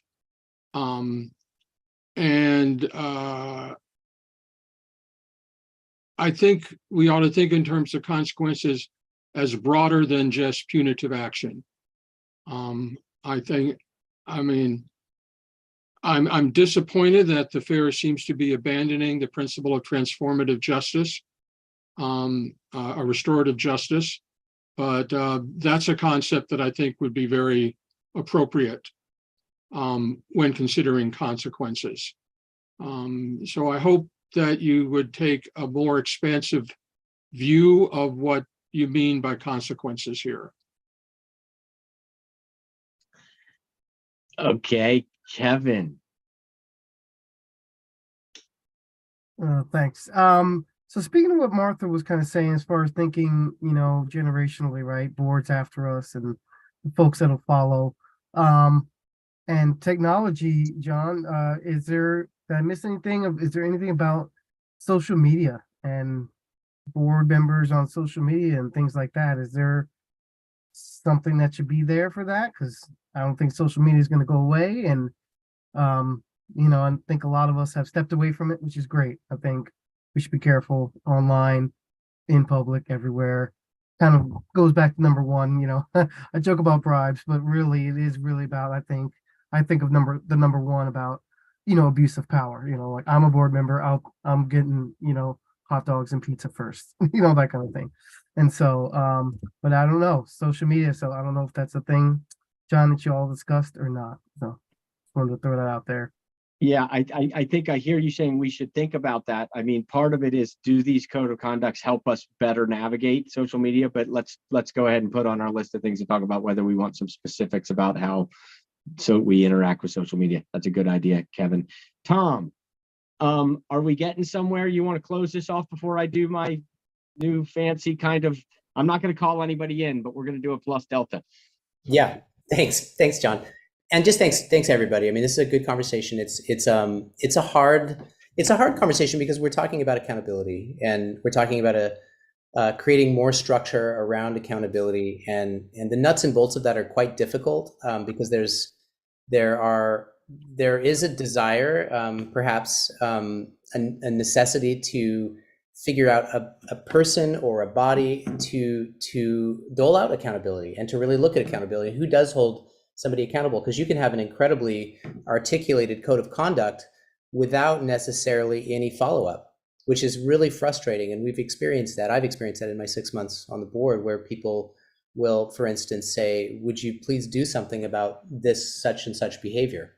And so really kind of digging into this to really see what it is that we want to do, how we want to do it collectively, and so that there aren't abuses of power and there aren't, as Martha said, we're creating something for perpetuity. We're creating something beyond just this moment in time that does hold a level of accountability for all kinds of behavior, anti-Semitic behavior, racist behavior, those types of things. It's important that we do hold people accountable for those types of behaviors, and we need to know how to do that. So I'm excited about this, and I really appreciate all the work, and it is a document that hopefully will be sustainable and live on, so that my daughters who are young will be able to acknowledge that it exists 25 years from now. Thanks, Tom. Okay, so here's what we're going to do. We're not done. This is just the beginning. Thank you all for participating. The plus delta means positive change. It's a form of meeting evaluation that's quick. It doesn't involve discussion. What it involves is each individual participating by saying, this is what I liked, and this is how I would like to see it change or done better in the future, potentially. Ideally, everybody participates, This is a 30 seconds, if not 15. What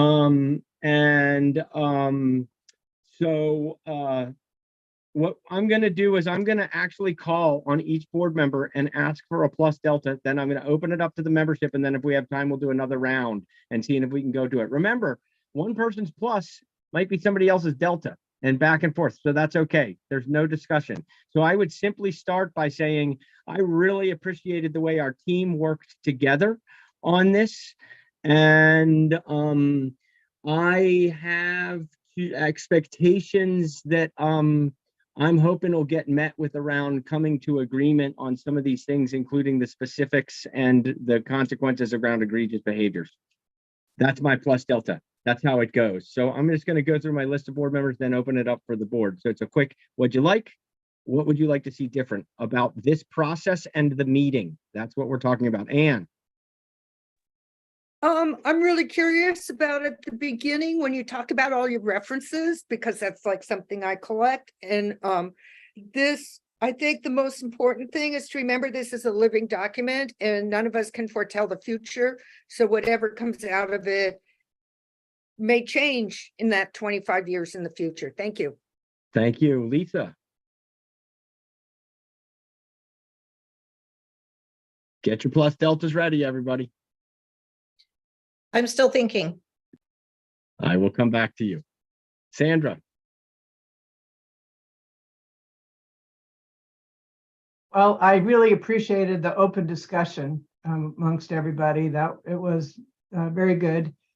And I look forward, I look forward to having more discussions on this and coming up with a great code of conduct. I'm not sure that met the definition of this, but I'm not real sure what it is. So It's good enough. It's experimental and we just keep rolling through it. So if you don't get it right the first time, you get a second chance at it. The note takers do need to stay on top of these plus deltas though. Sue.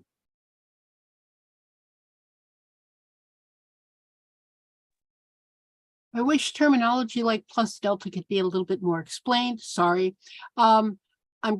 I appreciated having the documents right there and earlier to be able to read and go through and start looking at things so we could see what we liked and what needed work and various other aspects that people have talked about. I'm really glad that we could have a calm and focused discussion about this. I think we've made some progress and I appreciate everybody's time. Thank you, Sue. That was a perfect plus delta. I'll describe it better next time. Kevin. Thanks, John. Yeah, I like the dynamic conversation and that this is a interwoven and interweaving living document thing. I like that it's a process that isn't pressured to get done overnight as well. I think I'd like to definitely see some I'm ready for some if this then that kind of things. I think some examples really help kind of guide us even further. And so no, really appreciate it. Let's get that down. I like that if then suggestion around the scenarios. AJ. I like that we're starting a discussion. I think I would add that if you don't study and address the past, you're doomed to repeat it. Appreciate that. Arna.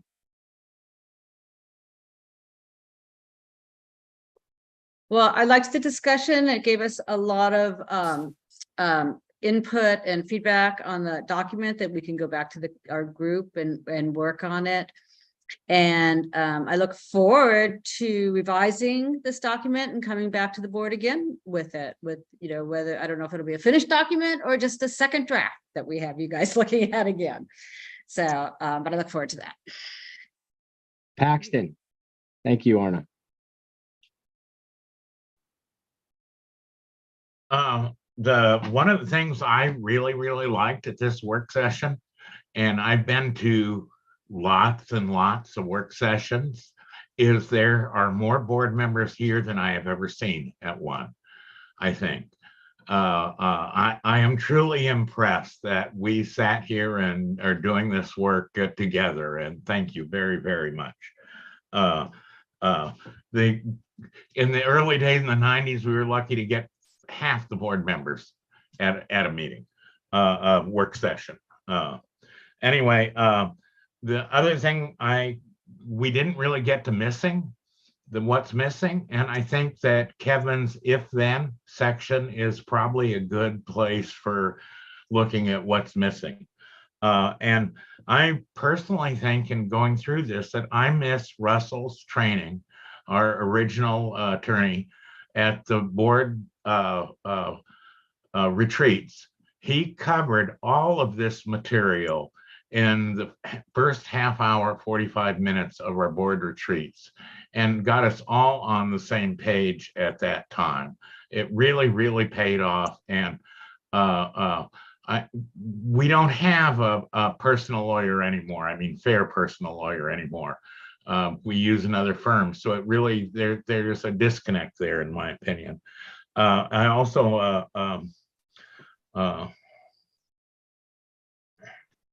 I also like the consequences that are outlined in the bylaws. I've seen them followed, they work. And it's very similar to what we worked on and proposed here. Just added a few more steps. Thank you. Yep, Lisa.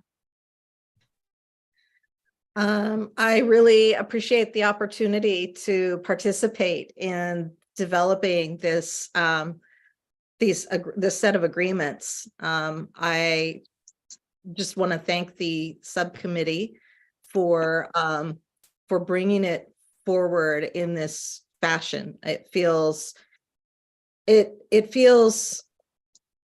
truly collaborative.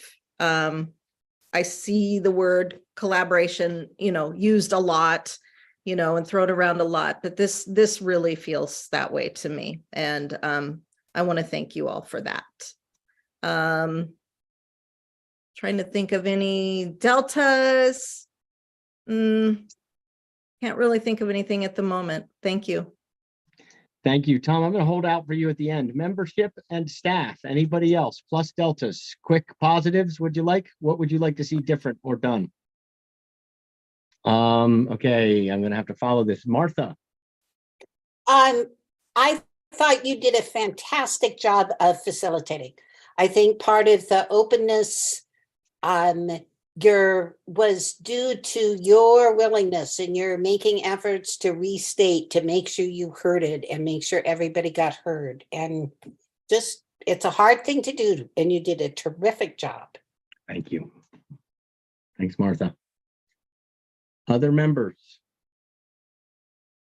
Pluses and deltas? Are we just coming off mute or? Yeah, you can come off mute. Sure. If you raise your hand, I'll call on you, but you're off mute. Go for it. Let's hear it. I just wanted to say thanks so much for the opportunity to attend this session and for the transparency. I really appreciate that. And in terms of a delta, I don't know how many people are on the YouTube because I'm only on the Zoom. And I would just love to see, more membership participation because but I don't think that's anything that, that was a fault of the committee, or it was announced at the board meeting and I knew about it, but I'd love to just see more membership participation. And again, thanks much for the facilitation and the opportunity to be here tonight for the committee that put it together. Thank you. Much appreciated. Any others?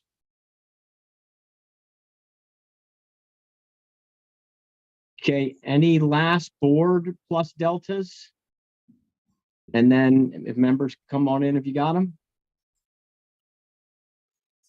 Sue, maybe we'll have a call about plus delta a little later. I'll try to explain that better next time. Thanks for that. Yeah. I was yep. just gonna say, in the future with the plus delta thing, if you're gonna put a time limit on it, remember that you guys, for equity purposes, I'm always gonna push that. If you're going to put a time limit on it, you got to stick with the time limit. On the amount of time people talk. Yes. Absolutely. Because you did say 30 seconds. I was a little loose on our 2 to 3 minute times and our 30-second times. I appreciate that, AJ. Thank you. You're suggesting that we stick to the time limits. I think that's a good delta. Okay. Tom. Thanks. Well, thanks everybody. I mean, it's really it's refreshing to be able to have a conversation and start to think about moving things forward. I'm excited about continuing to see this document evolve, and I'm very excited about the potential of becoming of actually looking at the historical things that have occurred and really considering those in this document and making sure that we act on things that we need to be acting on. And that we're also starting to, in every category, not just this document, but to think about a scope and sequence for the work that this board does. A 1-year scope and sequence, a 3-year, a 5-year, a 15-year, a 20-year, so that we start to be proactive instead of reactive. And I think if we can do that, we can start to really find a lot of commonalities, because we are 12 different people with different perspectives. And that's what the beautiful part of a board is having these different perspectives. But finding that commonality and moving forward in a way that has some semblance of a scope and sequence is really important. So I appreciate everybody's thoughts tonight, and pretty neat. Thanks. Excellent. Well, thank you, everybody. Much appreciated. I think we're going to close it there within 4 minutes of closing time. Thanks a lot. I really appreciate Arna and Paxton and all your work on this stuff, and Tom for making this happen. And members, thank you for being here. Staff and board members, thanks for rolling up the sleeves and getting into this. Appreciate it. Good night, everybody. Awesome. Good night, everybody. Thanks, John. It was awesome. Good job, John. Thank you very much. Night. Thanks, hired, John. That was John. really good. Appreciate it. John, you're On hired. meeting. Thank I you. will not More facilitate singing. board meetings. You got to sing us out of here, John. Get the guitar out. See y'all. All right. Bye-bye.